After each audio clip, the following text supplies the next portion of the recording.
अस्सलामुअलैकुम। Sports world में आपको वेलकम कहते हैं। मैं हूं हिफ्जा इम्तियाज़। पाकिस्तान और बांग्लादेश के दरमियान इस वक्त ढाका का टेस्ट जारी है और अगर हम बात करें आज चौथे दिन की तो चौथे दिन बारिश ने खासा वक्त ज़ाया कर दिया है। और अगर हम करंट स्कोर की बात करें, इस वक्त बांग्लादेश की बात करें तो 152 और 3 खिलाड़ी आउट रहे हैं। बांग्लादेश ने खेल के अख्ताम पर अब तक ये जो रन्स बनाए हैं इन पर भी डिस्कस करेंगे कि जो मैच है उसके अब तक की सिचुएशन क्या है। 152 रन्स तो बनाए हैं और 179 रन्स की मजमूई तौर पर बर्तरी भी हासिल कर ली है। लेकिन क्या मेज़बान टीम जल्द इनिंग्स डिक्लेयर करने का रिस्क ले सकती है? शाहीन आफरीदी की बात करें तो उन्होंने वर्ल्ड टेस्ट चैंपियनशिप में 100 विकेट्स मुकम्मल करने वाले वो पहले पाकिस्तानी क्रिकेटर भी बन गए हैं। जबकि दूसरे टेस्ट के लिए बाबर आजम फिट हो गए हैं। तो फिर किसको बाहर बैठना पड़ेगा, कौन इन हो सकता है? और बाबर आजम की फिटनेस के हवाले से भी इस वक्त जो चहमगोइयाँ और क़यासराइयाँ की जा रही हैं उन पर भी डिस्कस करेंगे। इसके साथ साथ टीम के अगले इम्तिहान की बात करें तो क्रिकेट ऑस्ट्रेलिया ने दौरा पाकिस्तान के लिए 15 रुकनी वनडे स्क्वाड का ऐलान कर दिया है। इस स्क्वाड को भी डिस्कस करेंगे। और दीगर खेलों की अगर हम बात करें तो कौमी हॉकी कैंप लाहौर में जारी है। हॉकी वर्ल्ड कप से पहले स्पेशल अफराद का वर्ल्ड कप भी होगा। तो टॉपिक्स आपके सामने हैं। डिस्कशन के लिए मेरे साथ मौजूद हैं जाहिद मकसूद साहब, यूसुफ अंजुम और सलीम खालिक साहब। आप तीनों को वेलकम करती हूँ और उम्मीद करती हूँ आप लोग खैरियत होंगे। सबसे पहले जाहिद साहब आपकी जानिब आना चाहती हूँ। बांग्लादेश ने 3 विकेटों के नुकसान पर 152 रन बनाए हैं अब तक के स्कोर को देखते हुए, और फिर बारिश ने भी जो टाइम ज़ाया किया, आपको लगता है कि सिचुएशन कुछ मुख्तलिफ हो सकती है? तो देखें, अगर आज बारिश ना होती तो अभी तक तो सूरत हाल वाज़ेह हो जाती कि किस ऊँट जो है किस करवट बैठ रहा है। बारिश ने काफ़ी नुकसान किया, मेरा ख्याल बांग्लादेश के हवाले से काफ़ी नुकसान किया, क्योंकि लंच के बाद जो है खेल नहीं हो सका, टी के काफ़ी बाद हुआ और फिर बैड लाइट की वजह से मैच जल्दी ख़त्म भी कर दिया गया। तो जैसा आपने ख़ुद कहा कि 179 रन की बर्तरी हासिल है बांग्लादेश को। अब कल क्योंकि आखिरी दिन है और ये भी मुमकिन हो सकता है, क्योंकि ज़ाहिर है जो बांग्लादेश कैप्टन है उन्होंने एक दिन पहले कहा था कि 350 की लीड ले लें तो अच्छी मुनासिब होगी। और मुझे नहीं लगता कि इतना बड़ा रिस्क लेंगे, क्योंकि उनको वो मैच याद होगा 2024 में जो रावलपिंडी में टेस्ट मैच था, फिर बांग्लादेश जीता था। शान मसूदी कैप्टन थे और 448 से 6 आउट थे, पाकिस्तान ने इनिंग्स डिक्लेयर कर दी थी कप्तान ने। इसके जवाब में वो 10 विकेटों से जीत गया था बांग्लादेश वो मैच, क्योंकि दूसरी इनिंग्स में पाकिस्तान जो है सिर्फ 146 रन बना सकी थी पाकिस्तानी टीम। इसलिए ज़्यादा रिस्क लेने की उम्मीद तो नहीं है, लेकिन मैच को इंटरेस्टिंग ज़रूर बना सकता है बांग्लादेश के कप्तान। कल अगर वो मज़ीद कोई 100 रन का इजाफा करके इनिंग्स डिक्लेयर करते हैं या लंच से पहले कर देते हैं और फिर बारिश भी नहीं होती, तो फिर पाकिस्तान को बैटिंग दे के कोई इंटरेस्टिंग बन सकता है मैच। क्योंकि एक सेशन आपको पता है टेस्ट मैच में काफ़ी जो है वो अपना रोल प्ले करता है। अलबत्ता बज़ाहिर तो ऐसा लगता है कि मैच ड्रा हो जाएगा, लेकिन क्योंकि अगर वो उनके डिक्लेयर करने पे डिपेंड करता है कि कितने रन्स की बर्तरी लेते हैं, और पाकिस्तानी टीम के साथ तक ये फिर उसका दबाव बर्दाश्त करती है। क्योंकि पाकिस्तान के जो नए खिलाड़ी थे, दोनों डेब्यूटेंट, वो पहले मैच में बहुत अच्छा खेले, इमाम भी अच्छा खेले, तो सारे खिलाड़ियों ने अच्छा खेल पेश किया था। सही।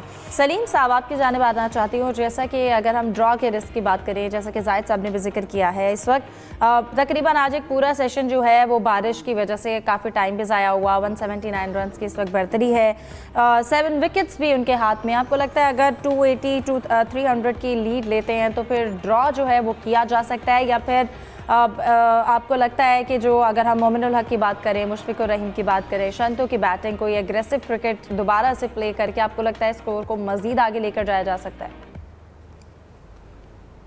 देखें, इस बात ये है कि अब मैच बहुत कम वक्त रह गया है, एक ही दिन उसमें बाकी है। 179 की जैसे बांग्लादेश की लीड है, अगर इसको 300 तक भी इनको ले जाना होगा तो एटलीस्ट पहला सेशन तो उनको खेलना पड़ेगा।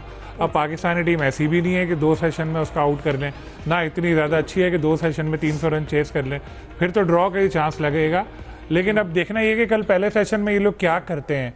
क्या ये बहुत एग्रेसिव अंदाज अपना के फिर कोशिश करते हैं कि इस लीड को जल्दी जितना हो 300 तक ले जाएं, क्योंकि 300 से पहले अगर इन्होंने डिक्लेयर की तो अपने साथ ही एक रिस्क लेंगे। वैसे इतना चांस तो नहीं होगा कि चेस हो जाए, लेकिन फिर भी एक बहुत बड़ा रिस्क होगा, तो ऐसा करेंगे तो नहीं वो। तो इसलिए बज़ाहिर ऐसा लगता है कि ये मैच ड्रॉ की जानिब जा रहा है। अगर ये वक्त ज़ाया नहीं होता थोड़ा थोड़ा जिस तरह बारिश की वजह से हो रहा है, तो बहुत इंटरेस्टिंग मैच ये साबित होता।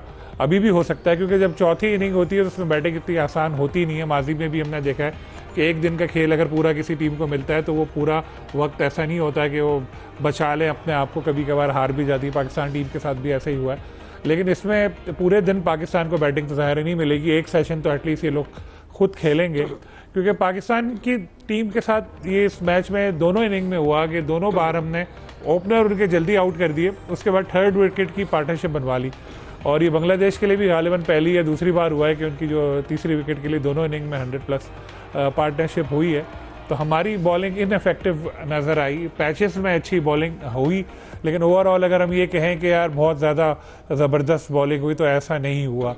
अब्बास नो डाउट अच्छी बॉलिंग कर रहे हैं, लेकिन अब्बास हुए या शाहीन या हसन अली ये इस तरह की बॉलिंग नहीं कर रहे कि बहुत लीथल है, कि ये लग रहा हो कि यार ये इतना ख़तरनाक पेस अटैक है पाकिस्तान का। बल्कि बदकिस्मती से अगर हम देखें तो उनकी स्पीड बहुत ही ज़्यादा कम हमें नज़र आई है। लेकिन जैसे मैंने कहा, अब्बास ने पैचेस में बीच बीच में अच्छी बॉलिंग की, जिसकी वजह से पहले इनको इनिंग में 5 विकेटें मिली। लेकिन माजी में हम देखा करते थे जब वसीम अकरम या वकार यूनुस 5 विकेटें लेते थे तो हरीफ टीम आउट हो जाती थी 100, 125, 200। अगर हरीफ टीम 400 से ज़्यादा रन कर रही है तो 5 विकेटों का इतना इम्पैक्ट नहीं होता। अभी भी है, मैं बिल्कुल इसको डिग्रेड नहीं कर रहा, लेकिन मैं एक बात बता रहा हूँ। तो इसी तरह दूसरे बॉलर्स भी, हमारे फास्ट बॉलर इस तरह की बॉलिंग कर नहीं पाए, और स्पिनर्स का भी ऐसे ही रहा। सेकंड इनिंग में भी हमें यही चीज़ नज़र आ रही है। बैटिंग में ज़ाहिर है आप आगे बात करेंगे, लेकिन इस वक्त मैं बॉलिंग के हवाले से कह रहा था कि अब तक बॉलिंग हमारी कोई इतनी बहुत एक्स्ट्राऑर्डिनरी रही नहीं है, और हमें एक एक्सप्रेस पेस बॉलर की ज़रूरत महसूस हो रही है। तो अली रज़ा जैसे प्लेयर को, यंगस्टर को तैयार करना चाहिए जो एक हो जो थोड़ा डराए भी, आके तेज़ बॉलिंग करे असल। अभी हम ये देख रहे थे कि जैसे अब्बास की बॉलिंग पे ही पहली इनिंग में हमने देखा रिजवान लग कर विकेट कीपिंग कर रहे थे, और ये किसी फास्ट बॉलर के लिए थोड़ा अजीब सा होता है कि उसको बिल्कुल विकेट के साथ लग के कोई कीपिंग करे। तो आई होप कि बेहतरी आएगी आगे। सही यूसुफ, जैसा कि अगर हम लीड की बात करें, आपको लगता है कि दूसरी अब जो 4th इनिंग होगी इसके बाद आपको लगता है पाकिस्तान के लिए इस पिच पर खेलना कितना मुश्किल होगा? स्पेशली अगर हम मीरपुर के पिच की बात करें तो 4th इनिंग्स में 250 से प्लस जो टारगेट अगर हम बात कर रहे हैं पाकिस्तान के लिए चेज़ करना कितना मुश्किल होगा? और फिर जैसा कि सलीम साहब बॉलिंग की बात कर रहे हैं, हमारे स्पिनर्स हमें इन विकेट्स पे उस तरह से इफ़ेक्टिव नहीं नज़र आया। अगर हम बात करें अपने स्पिनर्स की, हमें अब्बास की बॉलिंग बड़ी डिसिप्लिन नज़र आई, लेकिन इसके अलावा अगर हम शाहीन की बात करें, हसन की बात करें, कुछ नया नज़र नहीं आया। लेकिन अगर हम बॉलर्स की बात करें बांग्लादेश के, तो तैजुल की बात करें, मेहदी हसन की बात करें, उन्होंने टीम को 386 पे रिस्ट्रिक्ट कर दिया।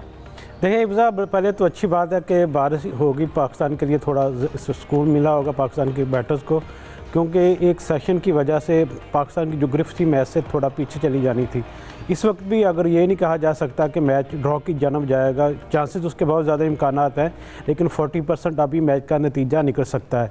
क्योंकि हम अक्सर जानते हैं कि पाकिस्तान की टीम जो चौथी इनिंग्स में जब खेलने के लिए आती है तो उसको मुश्किलात का सामना करना पड़ता है। जिस तरह की विकेट मैं देख रहा हूँ, और आप उससे जो पहली इनिंग्स में उन्होंने बॉलिंग बड़े अच्छे अंदाज में की, मेहदी हसन मिराज की बात करें तो उन्होंने 5 खिलाड़ी को आउट किया। तो वही हमने ये देखना होगा कि आखिरी जो इनिंग्स होगी उसमें भी इस जो विकेट के जो क्रैक्स हैं वो ज़्यादा ओपन हो जाएंगे, जिसकी वजह से उनको ज़्यादा मदद मिल सकती है।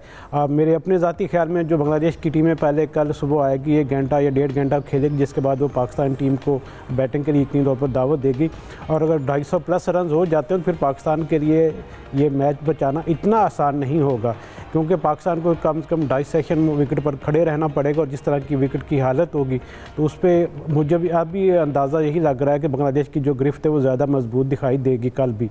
और मजमूई तौर पर अगर बात की जाए जिस तरह के पाकिस्तान की टीम की बॉलिंग के हवाले से, तो पाकिस्तान के यकीनी तौर पर मोहम्मद अब्बास ने अच्छी बॉलिंग किया, लेकिन जिस तरह की तवक्कुआत थी शहनशाह अफरीदी से, हसन अली से, वो पाकिस्तान के प्रीमियर बॉलर, तजर्बाकार बॉलर है, तो उनको ज़्यादा विकेटें हासिल करनी चाहिए थी। यहाँ पर हमने ये भी देखा कि कुछ ऐसी बातें भी, शहनशाह अफरीदी का जो रिदम है वो फॉर्म इतनी अच्छी नहीं है, उनकी जो पेस है वो भी कम हो गई है यकीनी तौर पर, क्योंकि हमारा क्रिकेट जो टेस्ट क्रिकेट है बहुत कम खेलते हैं, हमें खेलने को मिलती है। हमें T20 ज़्यादा मैचेस पर फोकस होता है, ओडिया पर ज़्यादा हम तवज्जो देते हैं। तो इससे इतनी फिटनेस के इश्यूज़ तो हैं थोड़े बहुत पाकिस्तान के साथ के टेस्ट मैच में जो फिटनेस होती है वो आपको 100% नहीं बल्कि 200% चाहिए होती है अगर आपने अच्छी बॉलिंग करनी है, लंबे लेंथ स्पेल आपने करने हैं।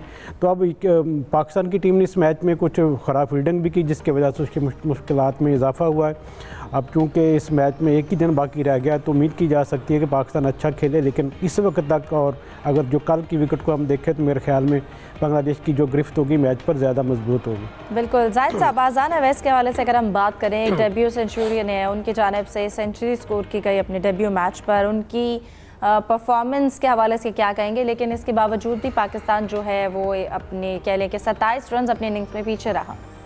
देखें, अजान और अब्दुल्ला फजल इन दोनों के बारे में डोमेस्टिक खेल के आए हैं दोनों, बड़ी उम्मीदें थी। और अजान अवैस का जिक्र तो हम बड़े अरसे से सुन रहे हैं, लेकिन ख़ास तौर पर सेंचुरी तो चले कि अब हम सबको दिखाई देता है उन्होंने सेंचुरी की, डेब्यू पे की। उनका टेम्परेमेंट भी बहुत अच्छा था, बहुत शानदार खेले, बहुत ही अच्छा खेले। अब्दुल्ला फजल भी अच्छा खेले हैं और साथ इमाम अपनी 50 मुकम्मल नहीं कर सके। इब्तदाई 3 बैट्समैन बहुत ही अच्छा खेले हैं और अजान की जितनी भी तारीफ़ की जाए कम है। ज़ाहिर है डेब्यू पे एक प्रेशर होता है टीम पे, फिर ख़ास तौर पर आपने देखा होगा नाहिद राना की गेंद उनके सर पे लगी थी हेलमेट पे, उससे उन्हें चक्कर भी आए और थोड़ा सा खेले, उसके बाद भी वो चक्कर गए थोड़ा सा। लेकिन इस मौके पर जैसा कि उन्होंने बाद में गुफ्तगू भी की मीडिया से, सवालात के जवाब में भी कहा कि एक मौके पर लग रहा था शायद वो जारी ना रख सकें, लेकिन उन्होंने दिल में सोचा कि यही तो मौका है करने का, तो उन्होंने गिव अप नहीं किया और बहुत ही अच्छा खेले हैं। और अच्छा किया दोनों प्लेयर्स ने, पाकिस्तान को ज़रूरत है टेम्परामेंट की। और हालांकि अब्दुल्ला फजल के बारे में ये कहा जाता है कि ये नेशनल T20 में बहुत अच्छा खेले थे, लेकिन टेस्ट में वो भी लगता है कि अपनी जगह बनाने में कामयाब हो जाएंगे। बड़ी खुशी होती है जब कोई नए खिलाड़ी आते हैं, टीम में खेलते हैं। फिर इसके बाद पाकिस्तान की 2 विकेटें जल्दी गिर गई थी, शान मसूद और सऊद शकील नहीं खेल पाए। और फिर एक मौके पर बड़ा लकी रहा पाकिस्तानी टीम, या पाकिस्तान लकी रहा जब नो बॉल पे आउट हो गया सलमान आगा, और वो तो लगता था आउट हो गए लेकिन नो बॉल हो गई। फिर इसके बाद बड़ी समझदारी के साथ खेले। हाँ, अलबत्ता ऐसा दिखाई देता था कि एंड पे जो हमारी टेल आ गई, या फिर सलमान और रिजवान भी एक मौके पे लगता था कि वो जल्दी जल्दी जो है जितनी उनकी बढ़तरी थी वो उसको ख़त्म करने की कोशिश में पाकिस्तानी टीम 27 रन की लीड जो है वो बांग्लादेश को दे गई। तो बड़ी कीमती लीड थी जो बांग्लादेश ने इस मौके पर हासिल की है। अलबत्ता पाकिस्तान को कहना चाहिए कि टीम में वापस ज़रूर आए, फिर सलमान और रिजवान की जो शराकत थी वो टीम को वापस ले आई, नो डाउट। हालांकि 27 रन की उनको बढ़तरी हासिल थी। सही। सलीम साहब, ओपनिंग अच्छा परफॉर्म कर भी जाए, लेकिन अभी भी जो हमारे लिए एक तशवीश की बात है वो हमारे मिडल ऑर्डर कभी भी कोलैप्स कर जाता है, उसकी वजह से टीम पर एक प्रेशर भी आ जाता है। अगर हम बांग्लादेश की बात करें तो अगर हम नजमुल हसन शंतु की बैटिंग देखें, उन्होंने अपनी दोनों इनिंग्स में बड़ी रिस्पॉन्सिबल बैटिंग की है। इसके साथ साथ मुशफिक और रहीम की बात करें, उनका एक्सपीरियंस भी है और वो टीम के लिए कितना एडवांटेज है। देखिए, शांतु तो जब से कैप्टन बने हैं, अगर हम उनके स्टैट्स निकाल के देखें तो उनकी परफॉर्मेंस बहुत ही ज़्यादा बेहतरीन हो गई है। और अब पहले जो उन्होंने इनिंग खेली थी ज़बरदस्त, उसके बाद उन्होंने यही कहा था कि अब उनकी निगाहें हैं डबल सेंचुरी पर। यानी एक बंदा वही होता है जो आगे से आगे का सोचे, अपने आप को और इम्प्रूव करे और बड़े ख्वाब देखे। तो वो तो बहुत उनकी इम्प्रूव कर गए अपने आप को। जिस तरह से कैप्टनसी के बाद अमूमन प्लेयर्स की परफॉर्मेंस ख़राब होती है, इनकी परफॉर्मेंस तो ऊपर जा रही है। और जहाँ तक मुशफिक की बात है तो वो तो बहुत सीनियर प्लेयर हैं और बहुत परफॉर्म कर चुके हैं। पाकिस्तान के खिलाफ जो पिछली सीरीज़ हुई थी उसमें भी उन्होंने बड़ी इनिंग्स खेली थी। तो ये दोनों बहुत अच्छी तरह से अपनी टीम को लेकर चल रहे हैं। फिर जिस तरह आपने अपनी पाकिस्तान टीम की मिडिल ऑर्डर की बात की, तो हमारे तो सऊद शकील 0 पर आउट हो गए थे, शान भी परफॉर्म नहीं कर सके थे। तो इन दोनों को ज़रा देखना पड़ेगा जब दोबारा बारी आए कि भाई ज़रा परफॉर्मेंस का मेयार बेहतर बनाए, क्योंकि यंगस्टर अभी नए नए आए हैं। उनको फ़ायदा जो हुआ अजान को, वो फ़ायदा हुआ फर्स्ट क्लास क्रिकेट का। जो डोमेस्टिक क्रिकेट है, हम लोग को बहुत लोग बुरा भला कहते हैं यार ये क्रिकेट ऐसी है, स्टैंडर्ड नहीं है, ये नहीं, लेकिन देखिए इनको फ़ायदा हुआ। गालिबन 36 मैच खेले हैं अजान ओवैस ने, 10 सेंचुरियाँ फर्स्ट क्लास ऑलरेडी वो कर चुके, डबल सेंचुरी भी की थी फर्स्ट क्लास क्रिकेट में। तो जब वो यहाँ आए तो उनको पता था, 4 डे क्रिकेट बहुत खेली हुई थी, तो उनको पता था 5 डे क्रिकेट पे कितना टेम्परामेंट दरकार होता है, किस तरह खेलना होता है। तो उसी तरह की उन्होंने पूरी क्रिकेट खेली। और इमामुल हक तो हैं ही सीनियर प्लेयर, तो उनके साथ एक अच्छी इन्होंने अपनी पार्टनरशिप बनाई, 100 बनाई। इसी तरह अब्दुल्ला फजल, वो भी डोमेस्टिक क्रिकेट की प्रोडक्ट हैं, उन्होंने भी अच्छा परफॉर्म किया है डोमेस्टिक क्रिकेट पे, उनको भी सिला मिला। ठीक है, पहला मैच है इनका, कुछ गलत शॉट खेल के ये लोग आउट हुए, लेकिन गलत शॉट की अगर हम बात करें तो जिस तरह मोहम्मद रिजवान ने शॉट खेला था, गालिबन T20 में भी वो इस तरह का शॉट नहीं खेलते होंगे जैसे उन्होंने टेस्ट मैच में खेला। क्योंकि अगर थोड़ी सी जिम्मेदारी और दिखाते सलमान और रिजवान, तो पाकिस्तान टीम अगर 100+ पार्टनरशिप ले जाती, कोई इनको मिल जाती बरतरी 100 रन की, तो पाकिस्तान ये मैच बड़ी इजीली जीत भी सकता था। अभी भी कुछ कह नहीं सकते, लेकिन जो लग रहा था वैसा हो सकता था। तो रिजवान ने गो के 50 बनाई, लेकिन वो शॉट उनका याद रहेगा। 7 विकेट कीपिंग में उन्होंने, अगर हम देखें तो कैचेस भी ड्रॉप कर रहे हैं, बाय के भी बड़े उन्होंने रन्स दिए हैं। तो विकेट कीपिंग की उनकी अप टू द मार्क हमें इस मैच में। कैच भी ड्रॉप किया, आज भी उन्होंने कैच ड्रॉप किया। फिर एक और भी पाकिस्तान ने कैच ड्रॉप किया था, गालिबन अब्दुल्ला फजल ने ड्रॉप किया था। तो फील्डिंग भी पाकिस्तान की इतनी खास अभी रही नहीं है। खैर, अभी मैच में वक्त बाकी है। बिल्कुल ऐसा ही है, फील्डिंग साइड पर भी काफ़ी चीज़ें जो हैं वो मिस हुई हैं यूसुफ। इसके साथ साथ अगर हम शाहीन आफरीदी की बात करें और फिर उनका जो एक 100 विकेट्स का एक माइलस्टोन है जो उन्होंने अचीव किया है, इसके साथ साथ अगर हम बात करें, वो 100 विकेट्स लेने वाले पहले पाकिस्तानी हैं वर्ल्ड टेस्ट चैम्पियनशिप में। इसके साथ साथ 28 मैचेस में 89 विकेट्स नुमान अली की हैं, और लेकिन अभी तक ओवरऑल अगर हम नेथन लाइन की बात करें तो 224 विकेट्स के साथ वो टॉप पर हैं। लेकिन अगर हम बैटिंग के साइड पर यूसुफ इसका इफेक्ट देखें तो क्या शाहीन आफरीदी अभी भी उतना ही थ्रेट हैं जितना वो 2021 और 22 के टाइम पर था उनका? देखें, यकीनी तौर पर परफॉर्मेंस का मेयार वो तो अब नहीं रहा। हो सकता है कि आने वाले दिनों में इसमें कुछ बेहतरी आए। बात हमने पहले भी की कि फिटनेस सबसे अहम चीज़ होती है। अगर आप 100 टेस्ट मैचेस को जहन में रखकर अपनी फिटनेस को प्लान करेंगे तो आपकी जो परफॉर्मेंस का मेयार है वो भी बेहतर होता है। मेरे ख्याल में शहनशाह अफरीदी का 100 विकेट लेना उनके लिए एक बड़ी ऑनर की बात है। पाकिस्तान के लिए भी बड़े एजाज़ की बात है कि उन्होंने विकेटें हासिल की हैं। इसके साथ साथ उन्होंने आज 400 विकेट भी मुकम्मल किए हैं, जिसमें आप टेस्ट, ओडीआई और T20 के विकेटें मिलाकर देखें तो वो भी उनके कंप्लीट हो गए हैं।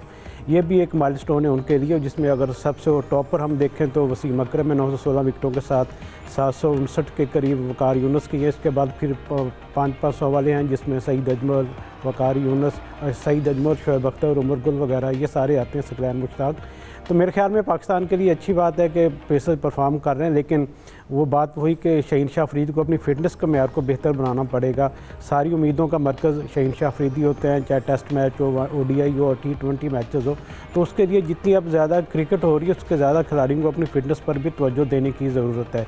मेरे ख्याल में जिस तरह बाकी स्टार जो क्रिकेटर्स होते हैं वो अपने साथ पर्सनल ट्रेनर रखते हैं फिटनेस के हवाले से, तो शहनशाह अफरीदी को सिर्फ टीम के ट्रेनर के साथ ही अपना भरोसा नहीं करना चाहिए, बल्कि अपनी फ़िटनेस प्लान, अपनी जो डाइट है उसको बेहतर करने की ज़रूरत है, और अपने आप को इस तरह तैयार करें कि वो तीनों फॉर्मेट में पाकिस्तान के लिए हमेशा नुमायाँ बॉलर के तौर पर सामने आएँ।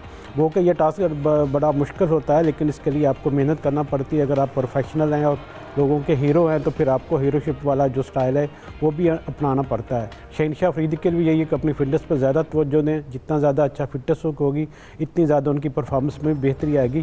टेस्ट मैचेस में ज़रूरी है कि आप 140 से ज़्यादा की रफ्तार से बॉलिंग करें, क्योंकि एक फास्ट बॉलर की पहचान ही उसकी रफ्तार और उसके जो एक खौफ होता है वही होता है। अगर वो नहीं रहेगा तो फिर कोई भी बॉलर किसी काम का नहीं रहता, चाहे कोई भी बड़ा नाम हो।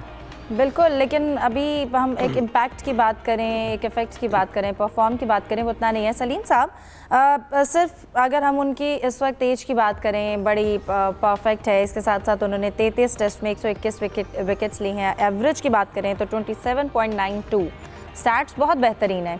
लेकिन आपको ऐसा क्या लगता है कि लेकिन ये जो सारी परफॉर्मेंस का जो एक असर है वो हम देखते हैं कि कुछ साल पहले ये एक वाक़ई में ही थ्रेट समझा जाता था, लेकिन क्या आज के वक्त में अगर हम बाकी फॉर्मेट्स की भी बात करें तो शाहीन आफरीदी प्रीमियम बॉलर हैं, लेकिन क्या इसी तरह का बाकी जो बैट्समैन है दीगर टीम्स पे अब उनके ऊपर उस तरह से थ्रेट है इनका?